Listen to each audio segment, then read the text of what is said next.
আমি গাড়িতে করে লয়ে এলাম, এখন তা আমি বাড়িতে লয়ে যাব। তার বিনিময়ে তুমি আমার কি দিবা কও তো? কি দিব? আর কি দিব জানো? শান্তি আর মজা আর মজা। আর কি রাখবো কও? আমি তো চাই সুখ আর মজা। আর এইখানে না ইচ্ছা নাই চলো। আমার তো আর সহ্য হইতেছে না। আমারও হচ্ছে না, তাড়াতাড়ি চলো। গাড়ির সিটটা যদি ভাঙা যাইতো ভালো করে, তাহলে এই জায়গায় শুরু করতাম। তাই নাকি? তাহলে চলো খাট যায় ভাঙি।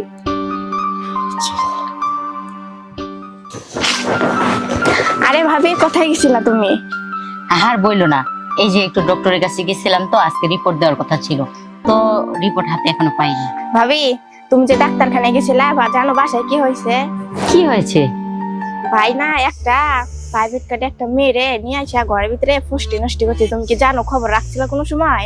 দেখো, তুমি কি এগুলো জেনে বুঝে বলতেছো নাকি না জেনে বলতেছো? আমি যাই না বুঝা দেখে, আমি দুই চোখে তো দেখছি। তুমি যদি বিশ্বাস না, চলো আমার সাথে তোমারে দেখাই। আচ্ছা ঠিক আছে, চলো। আরে চলো দেখাই তোমারে। আচ্ছা ঠিক আছে, চলো।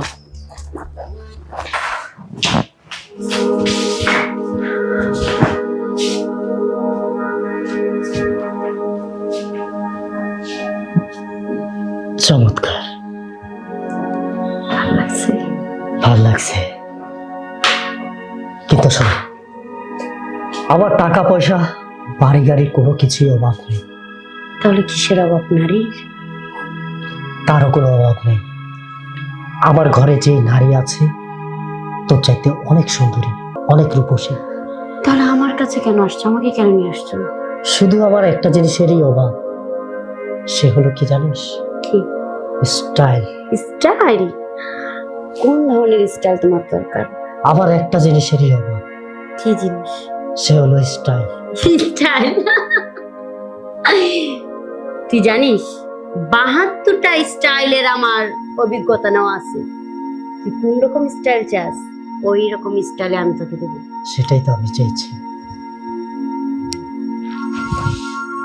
সারা জীবন মাথা বালিশ রেখে আমি কাজ করেছি, আজ মাথায় নয়, আজ থাকবে ব্যাগ পাশে।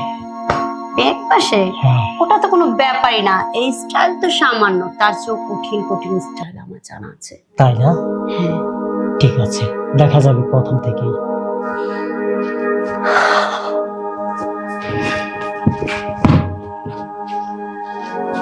মার মা, আর উপরে উঠো।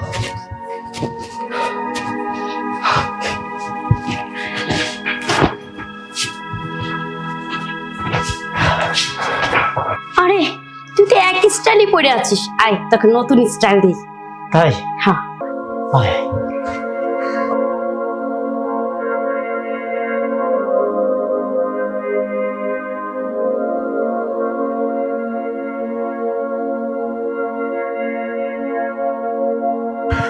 সোহেল! কি ব্যাপার তুমি? কেন আমাকে দেখে অবাক হচ্ছ? এই মেয়ে, এক্ষুনি এই মুহূর্তে আমার ঘর থেকে বের হও, না হলে কিন্তু আমি তোমার গায়ে হাত তুলতে বাধ্য হব। কি বলছো তুমি? ও কেন বের হবে? একটা কথাও শুনতে চাই না, বের হও। এই এই নিমো খারাপ, সামান্য একটা বেলার কারণে বাহিরে গেছি, অমনি অন্য একটা পতিতা ঘরে নিয়ে আসছো। কি করবো? অতি টানবো না? তাহলে কি করব? তোমাকে দিয়ে সব ধরনের চাহিদা আমার মিটে না। কি? আমাকে দিয়ে সব ধরনের চাহিদা মেটে না, এই জন্য তুমি বাহিরের পতিতা নিয়ে আসবে বাসায়? হ্যাঁ, কারণ তুমি স্টাইল জানো না, এর জন্য। কি বললে তুমি? হ্যাঁ।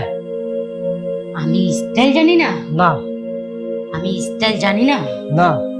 আচ্ছা, ঠিক আছে, আজকে স্টাইল কাকে বলে আজকে আমি তোমাকে স্টাইল দেখাবো এবং কি শিখাবো। তার মানে তুমি আমাকে কোন স্টাইল শিখাবে? কেন, নেটে ভাইরাল দেখো না, জুনিয়র সাকিবের সাথে কি হয়েছে, শিখা তাকে কিভাবে স্টাইল শিখেছে, আজকে আমিও তোকে সেইভাবে স্টাইল শিখাবো। তার মানে তুমি আমার টুনটুনি কেটে দেবে? না, আমি সেটা করব না, কারণ সেখানেই সমাধান না।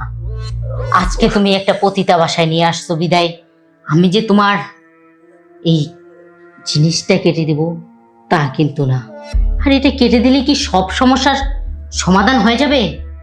হবে না। এই, আমি তো বাইরের পতিতা না। যারা বাইরের পতিতা তারা বিভিন্ন স্টাইল জানে। কেন জানো? এই মাল কামানোর জন্য। তোমাকে যত স্টাইল দিবে তুমি তাকে তত টাকা দিবে। এই টাকার জন্য তারা বিভিন্ন ছলে বলে কৌশলে তোমাদেরকে আনন্দ দেয়। কিন্তু আমি তো আর বাজারে পতিতা না। আমি তোমার ঘরের স্ত্রী। আমি স্টাইল দিয়ে কি করব? তোমার স্টাইল লাগবে, তুমি আমাকে বললেই পারতে।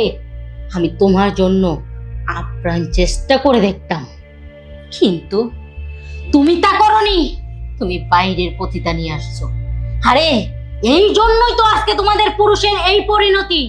হসপিটালে গিয়ে কান্না করতেছে, ভিক্ষা চাচ্ছে মানুষের কাছে। আজকে সামান্য একটু চাহিদার কারণে, স্টাইলের জন্য ঘরের স্ত্রীকে রেখে অন্য নারীর কাছে যখন যায় তখন তাদের এই পরিণতি হয়।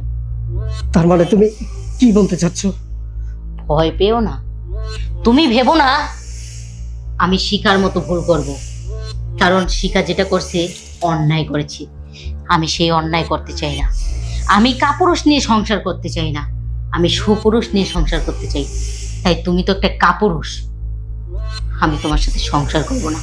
তুমি পারলে অন্য কাউকে নিয়ে সংসার করবে, কিন্তু আমি যেহেতু স্টাইল বুঝি না, আমাকে নিয়ে কেন সংসার করবে? সংসার করার কোনো প্রশ্নই আসে না। তো তুমি তোমার রাস্তায় চলো, আমি আমার রাস্তায় চলবো।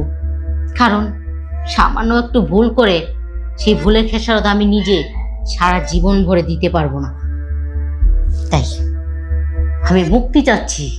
আমি যেহেতু বুঝিই না স্টাইল, আমাকে দিয়ে যেহেতু তুমি সুখেই না, আমাকে দয়া করে মুক্ত করে দাও, নিজেও মুক্ত হয়ে যাও।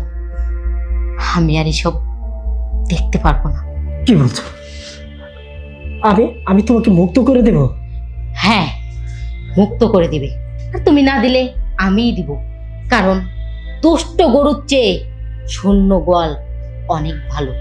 আমি তাই এখনই কুটে গিয়ে তালাকনামা নিয়ে আসতেছি। শোনো শোনো, শিট, কি করলাম? নিজের পায়ে নিজে কুড়াল মারলাম। আমার সাদাসিধা বউটাকে শেষ পর্যন্ত হারালাম।